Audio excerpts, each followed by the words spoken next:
13 projektet e para që i paralemroi kryetari i komunës së Gostivarit Valbon Limani tashmë kanë kaluar në pjesën e realizimit praktik të tyre. 2 prej tyre doli për të inspektuar gjatë ditës së sotme, e bashkë me kryetarin Limani doli edhe ministri i Shëndetësisë dhe ish kryetari i komunës së Gostivarit Arben Taravari, i cili qëndroi sot në Gostivar për të përgëzuar spitalin e këtij qyteti për realizim të suksesshëm të disa projekteve në këtë institucion shëndetësor. Rrugët që janë nënshtruar rikonstruimit të plotë të tyre janë ajo që çon në Banjicë, si dhe rruga e gjimnazit. Sot së bashku me Ministrin e Shëndetësisë si përfaqësues i kabinetit qeveritar, por gjithashtu bashkë edhe me përfaqësuesit e institucioneve lokale dhe me kolegë këshilltar vizituam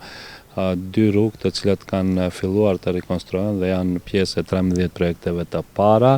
Rruga Servet Bajrami, e cila çon për në Banjicë të poshtme, dhe këtu rruga Nikola Tesla nga gjimnazi deri në fund të rrugës, 2 projekte të cilat kapin vlerë diku afër 30 milion denar dhe me të cilën do të rikonstruohen tërësisht të 2 rrugë dhe me këtë do të sigurohen kushte më të mira për infrastrukturore për qytetarët tanë.